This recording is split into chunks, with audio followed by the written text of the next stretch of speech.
சரி, பிஸ்மில்லாஹிர் ரஹ்மானிர் ரஹீம். ஒழுக்கம் அதப் என்கின்ற பாடத்தில் நாம் பாடம் 5 அதுதானே?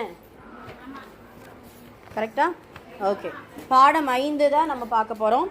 கல்வி கற்கும்போது ஒழுக்கத்தை பேணுதல், கல்வி கற்கும்போது ஒழுக்கத்தை பேணுதல் என்கின்ற தலைப்பில் ரொம்ப முக்கியமான சில விஷயங்களை நம்ம பார்க்க போகிறோம். முதல்ல கல்வி கற்பதை விட ஒழுக்கம் சார்ந்த கல்வி கற்பது தான் ஆகச்சிறந்த ஒன்று. சரிங்களா? கல்விங்கிறது எல்லாமே கல்வியாகத்தான் இப்போ நம்ம நம்மளுடைய பார்வையில் மதிக்கப்படுது. ஆனால் எந்த கல்வி நம்மளுடைய ஒழுங்கீனத்தை சீர்படுத்துகிறதோ, எந்த கல்வி நம்மளுக்கு நேர்வழி காட்டுகிறதோ, எந்த கல்வி நம்மளுடைய குணங்களை சீர்படுத்துதோ அதுதான் ஒழுக்கம் சார்ந்த கல்வி. ரசூல் ஸல்லல்லாஹு அலைஹி வஸல்லம் அவருடைய அவையிலெல்லாம் பார்த்தீங்கன்னா அதிகமாக அவங்க இபாதத்தை கொண்டு சொல்லுவாங்க. தொழுகுங்க, நல்ல முறையில் நோன்பு வைங்க, இதெல்லாம் சொல்லுவாங்க. அதை விட ஒழுக்கத்தை கற்றுக் கொடுப்பாங்க. எந்த அளவுக்கு தெரியுமா? மஜ்லிஸில் உட்காரக்கூடிய ஒழுக்கத்தை கூட என்ன செஞ்சிருவாங்க, முதல்ல அதை கற்றுக் கொடுப்பாங்க. அதே போல் அந்த ஒழுக்கம் அது மட்டும் இல்லாமல் இரண்டாவது அந்த மஜ்லிஸில் கவனிக்கக்கூடிய ஒழுக்கத்தை கற்றுக் கொடுப்பாங்களாம். அதே போல் அந்த மஜ்லிஸில் வரக்கூடியவர்களுடைய சீருடைகள், தலையை ஏன் இப்படி சரி செஞ்சுட்டு வரல? ஒரு சஹாபி பரட்டையை போட்டு வந்திருப்பாரா, உங்கள் வீட்டில் என்ன சீப்புமா இல்லை அப்படின்னு சொல்லுவாங்களாம் ரசூலுல்லா. ரொம்ப ஒரு சஹாபி பார்த்தீங்கன்னா கிழிந்த ஆடை போட்டிருப்பாங்க. ரசூலுல்லா எப்படி அவங்கள அணுகுவாங்க தெரியுமா? தோழரே, நீங்கள் உங்களுக்கு அல்லாஹ் கொடுத்த பொருளாதாரம் எவ்வளோ இருக்குது? இருக்கியா அல்லாஹுடைய தூதரே? ஒட்டகம் இருக்குது, மாடு, ஆடு நிறைய இருக்குது. இப்போ ஏன் அல்லாஹ் கொடுத்த நியமத்தை நீங்கள் வெளிக்காட்டக்கூடாதா? டக்குன்னு சொல்லாமல் என்ன செய்வாங்களா? அல்லாஹ் கொடுத்த நியமத்தை நீங்கள் வெளிக்காட்டக்கூடாதா? உங்களை ஆடையை கொஞ்சம் சீர்படுத்தி வரக்கூடாதா அப்படின்னு சொல்லிட்டு கிழிந்த ஆடையை போட்டுட்டு வந்தவங்க, சரியாக தலை வராங்க, எண்ணெய் தேய்க்காமல் வந்தவங்களை கூட ரசூலுல்லாஹ் என்ன செஞ்சுருக்காங்க, சொல்லியிருக்கிறாங்க.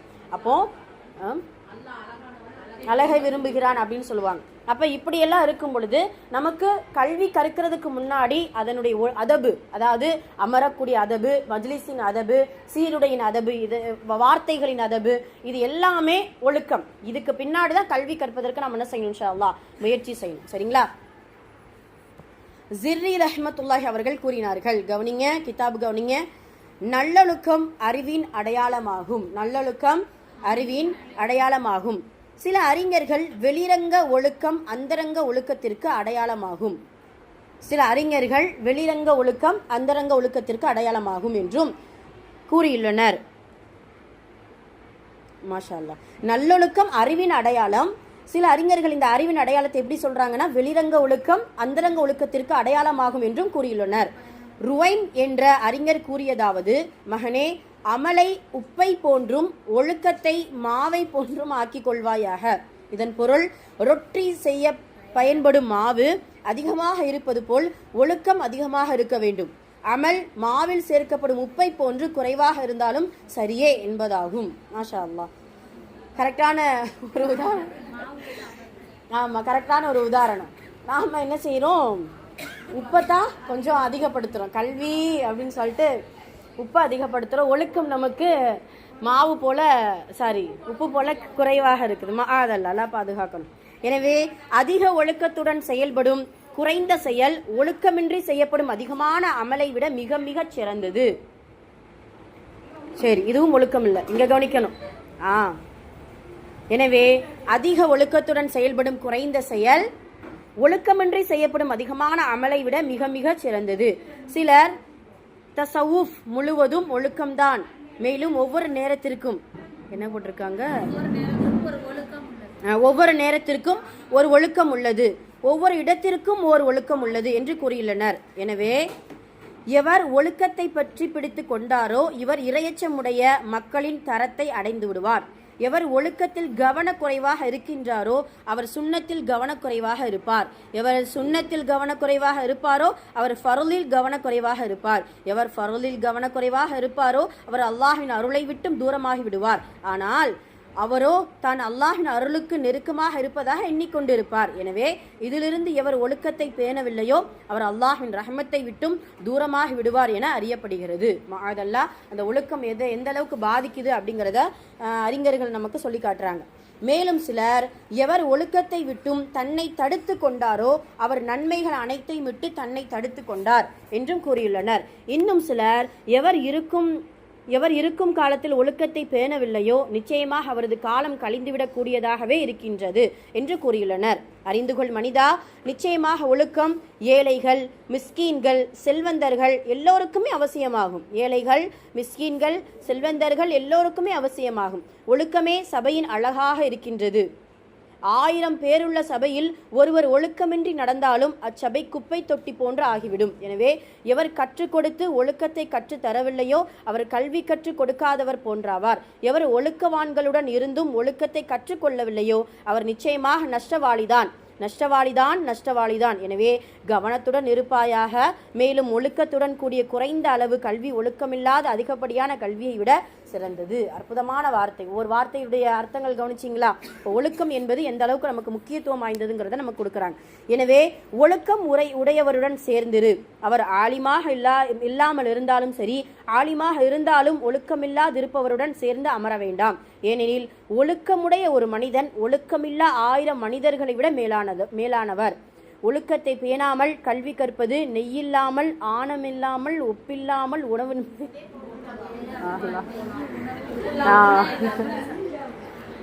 ஆமா ரைட்.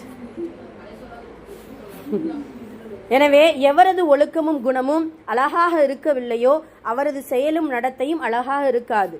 அவர் பிற மனிதர்களுடன் அழகாக நடந்து கொள்ள மாட்டார். கல்வி கற்கும் போது எவர் ஒழுக்கத்துடன் இல்லையோ அவர் எப்போதும் ஒழுக்கத்துடன் இருக்க மாட்டார். நிச்சயமாக ஒழுக்கமே பயன்மிக்க கல்வியை பெறுவதற்கு அடிப்படையாகும். ஒழுக்கமின்றி கல்வி கற்பவர் ஆலிம் என்று பெயர் பெற்றுவிட்டாலும் அவர் உண்மையில் நல்லோர்களுடைய அந்தஸ்தை அடைய இயலாது. எனவே அவரது கல்வி அவருக்கு பயனளிக்காது. இதனையே சிலர் கவிதையாக கூறியுள்ளனர். ஒழுக்கமற்ற கல்வி நமக்கு பயன் தராது. எனவே கல்வியும் இறையச்சமும் ஒழுக்கத்துடன் தேடிக்கொள்.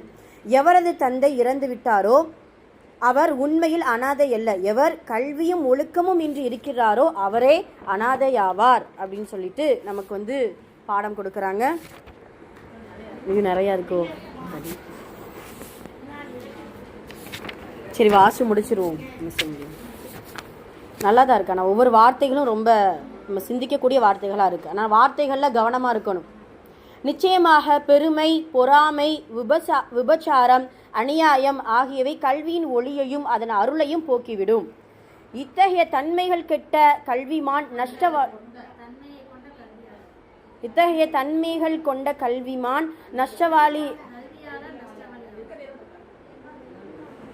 நஷ்டவாளி ஆவார் என சில இமாம்கள் கூறியுள்ளனர்.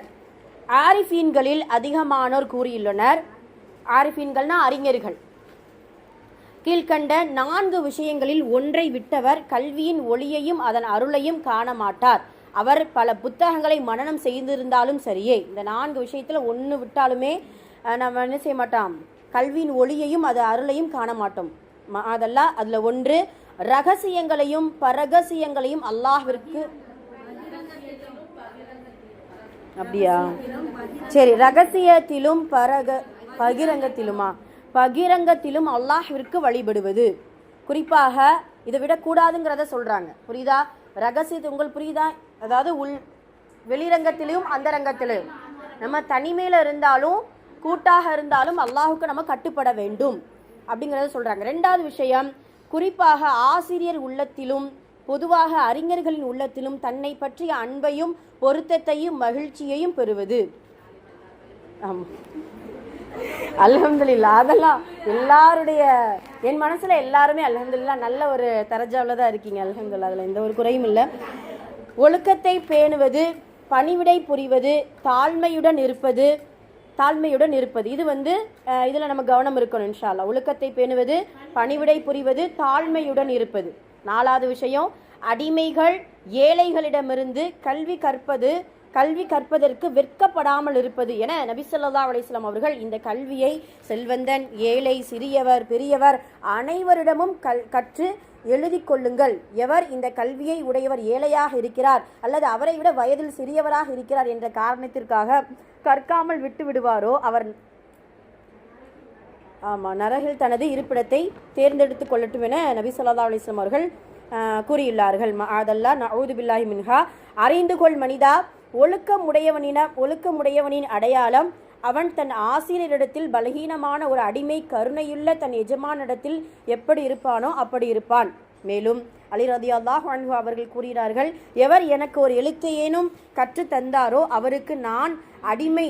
அவர் விரும்பினால் என்னை விற்று விடலாம், அல்லது என்னை உரிமை விட்டு விடலாம், அல்லது அவரிடத்தில் பணிபுரிவதற்காக என்னை அடிமையாக்கி கொள்ளலாம். மேலும் சிலர் மையித் அதனை கழுவுபவரிடம் எப்படி இருக்குமோ, என்னது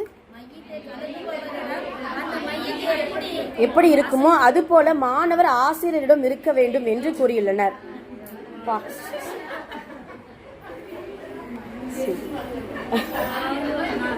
அதான கேட்டா நாம தான் மையத்தா இருக்கோம். கட்டுப்படணும். மையத்தை என்ன செய்யற, அங்கிட்டு புரட்டுறோம் இங்கிட்டு புரட்டுறோம், ஆனா ஒன்னும் சொல்லாது இல்லையா? சரி, ஓகே, ஆமா, ரைட். மனிதனே அறிந்துகொள், ஒழுக்கமில்லாத கல்வி எவ்வளவு அதிகமா இருப்பினும் ஒன்று மறந்து போய்விடும் அல்லது மறுமையில் பயன் தராமல் போய்விடும். எனவே எவர் தனது கல்வி அவருக்கு மறுமையில் பலனளிக்க வேண்டுமென நாடுகிறாரோ அவர் அவரது ஆசிரியரின் கடமையை நிறைவேற்றும். இக்கருத்தை சிலர் கவிதையாக கூறியுள்ளனர். கடமைகளில் முதன்மையானதும் ஒவ்வொரு முஸ்லிமின் மீதும் கட்டாயமானது ஆசிரியரின் கடமையாகும் என்று நான் கண்டேன். ஏனெனில் ஆசிரியருக்கு அவர் கற்பித்த ஓர் எழுத்து பகரமாக 1000 திர்ஹம் கூட அளிக்கலாம். எனவே கல்வி கற்பவர் தனது ஆசிரியரையும் தனது ஆசிரியரின் ஆசிரியையையும் அவர்களது குடும்பத்தினரும் கண்ணியப்படுத்துவது கடமையாகும். கல்வி கற்பவர் தன் ஆசிரியருக்கு முன்னால் நடப்பது கூடாது. அவர் அமரும் இடத்தில் அமரக்கூடாது. கேட்டீங்களா? ஆமா. அவர் அனுமதியின்றி தானாக பேச்சை தொடங்கக்கூடாது. அளவுக்கு அதிகமாக பேசவும் கூடாது. அவர் இருக்கும்போது உரத்த குரலில் பேசக்கூடாது. அவர் ஓய்வெடுக்கும் நேரத்தில் பாடம் சம்பந்தப்பட்டவற்றை அல்லது மற்ற விஷயங்களை கேட்கக்கூடாது, சிரிக்கக்கூடாது, பரிகாசம் செய்யக்கூடாது, அவரை கண்டது விழுந்திருக்க வேண்டும், அதெல்லாம் இல்லை. அவரது அன்பையும் பொருத்தத்தையும் பெற முயற்சிக்க வேண்டும். ஆசிரியரின் வீட்டு கதவை தட்டக்கூடாது.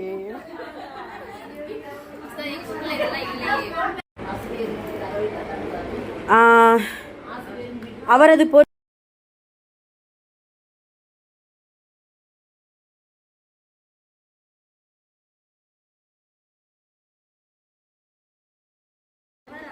எவர் ஆசிரியர் உள்ளத்தை துன்புறுத்துகிறாரோ அவரது உள்ளத்திலிருந்து ஈமான் மற்றும் கல்வியின் ஒளி வெளியேறிவிடும். அதெல்லாம் நவுது பில்லாஹி மின்ஹா. அவ்வாறு செய்பவர் இழிவான நிலையில் வாழ்வார், பசியுடையவராகும். மறுமையில் அந்த ஆசிரியரிடம் பயின்ற மாணவர்களுடன் சேர்ந்திருக்க மாட்டார். எனவே கவனத்துடன் இருப்பாயாக. அறிந்துகொள் மனிதா, ஒரு ஆலிம் அல்லது ஒரு மாணவர் ஏதாவது ஒரு ஒழுக்கத்தை விட்டால் அவரது உள்ளத்திலிருந்து 40 நாட்கள் கற்ற கல்வியின் ஒளி நீங்கிவிடும். எவர் தன் ஆசிரியரை அல்லது தன் ஆசிரியரின் ஆசிரியரை கேவலமாக கருதுகிறாரோ அவர் விஷயத்தில் குஃப்ரை பற்றிய அச்சம் உள்ளது. அல்லாஹ் அதிலிருந்து நம்மை பாதுகாப்பானாக. எனவே விழிப்படை, எழுந்திரு, ஒழுக்கத்தை பற்றி பிடித்துக்கொள். மாஷா அல்லாஹ், நல்ல ஒரு அட்வைஸ்.